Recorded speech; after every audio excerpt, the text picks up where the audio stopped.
In the previous episode, we covered Matsuzo Matsushita's early life, how he came to possess spiritual abilities, and the astonishing healings he performed.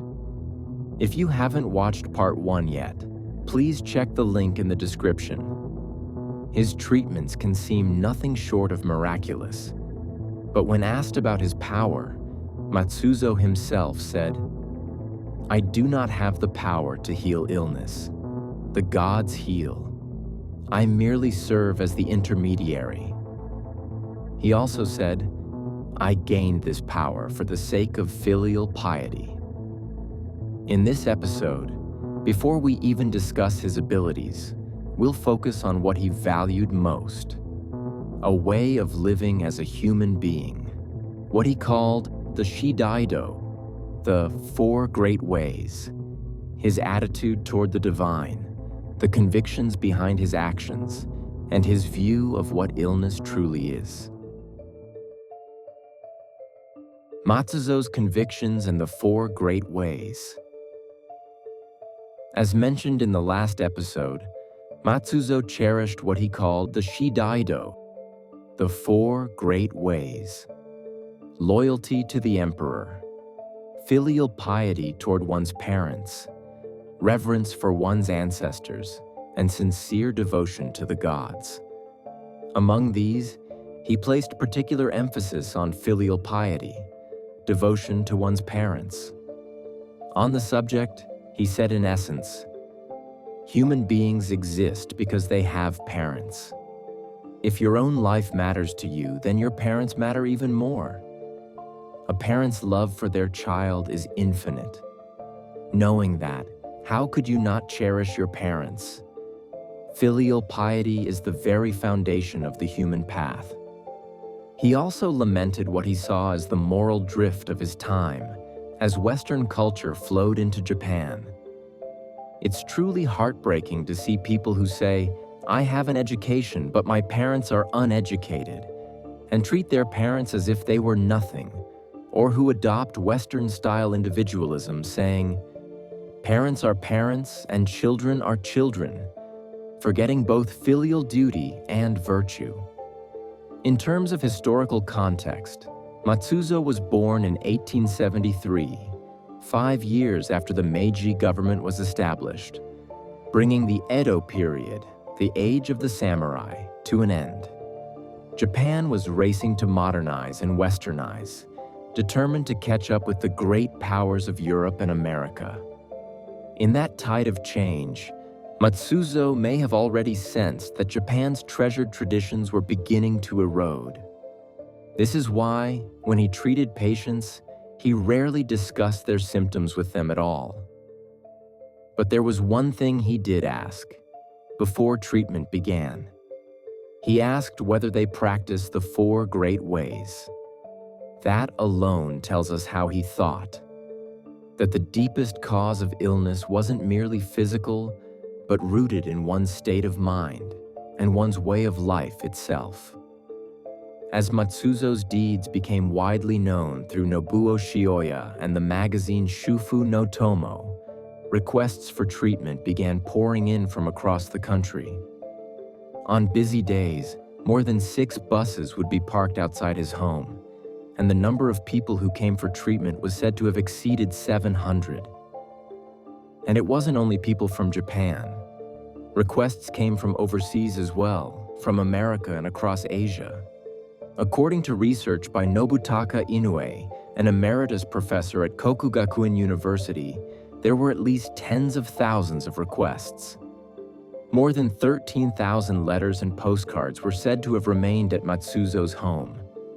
And yet, despite treating so many, Matsuzo never charged a fee. This may be one of the reasons he has been remembered as not only a genuine healer, but also a man of character.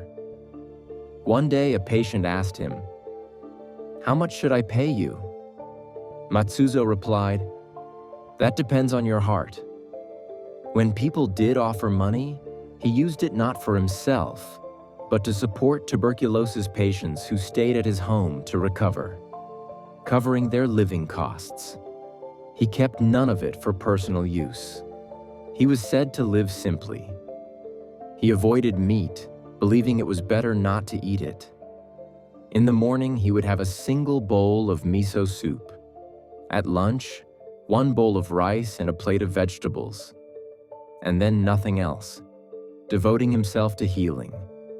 And when he needed to build additional housing and a shrine to handle the growing number of visitors, he refused many offers of donations, saying that he had not received permission from the gods.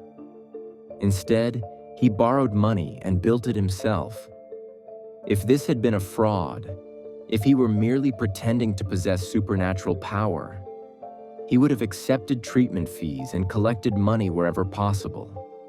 But Matsuzo did the opposite. The nature of illness and defects of the soul. Matsuzo didn't only perform healings, he also pursued what he believed was research.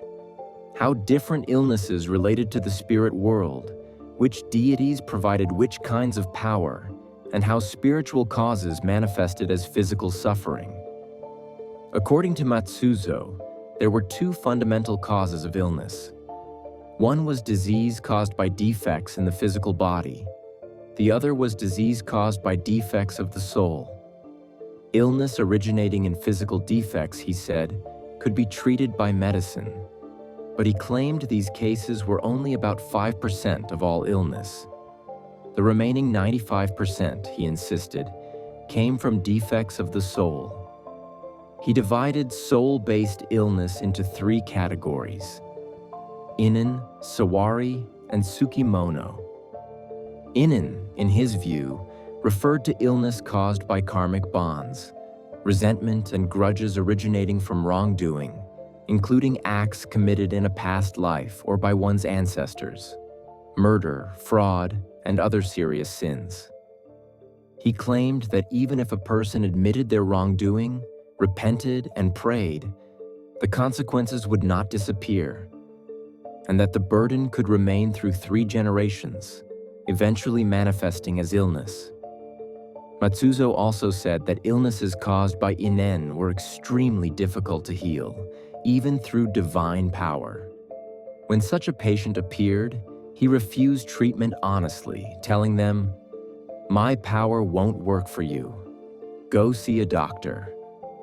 He did, however, treat the other 2 categories, Sawari and Tsukimono. Sawari was illness caused by disrespect toward the gods, the emperor, or ancestral spirits.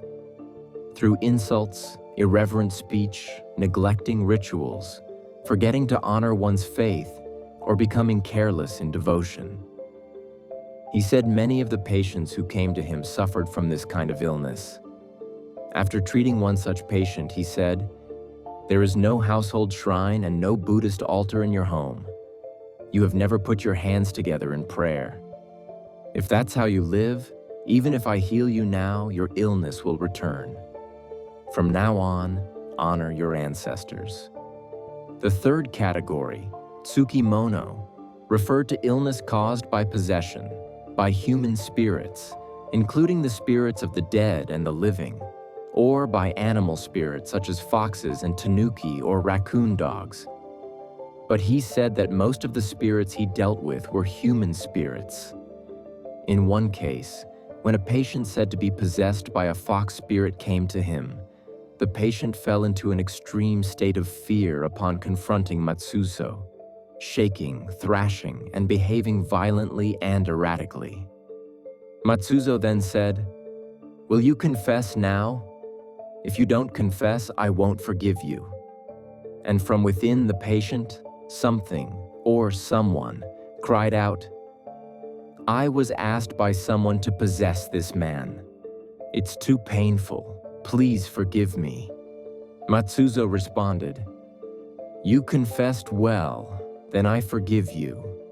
And in that moment, the patient returned to normal, as if waking from a dream.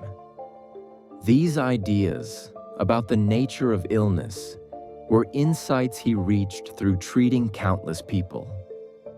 Yet what he claimed also challenges modern medicine. In today's materialistic society, the very existence of the soul or spirits is often dismissed. But perhaps, one day, everything will be explained, and Matsuzo's essence of illness might be proven. It is said that Dr. Kohei Ando, a professor in the Faculty of Engineering at Osaka University, who held a scientific interest in Matsuzo's abilities, once remarked, "I expect that perhaps 100 years from now, scientific sensors precise enough to observe the mechanism will be invented."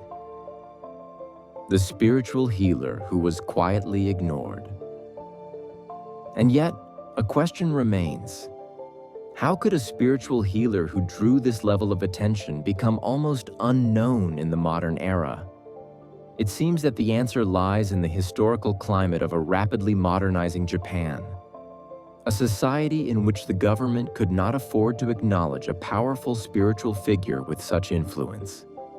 In the final chapter, we'll explore the forces that wanted Matsuzo to be forgotten. Japan's government, Matsuzo's prediction that Japan would lose World War II, and the surprising common threads that connect him to other remarkable figures who appeared after him.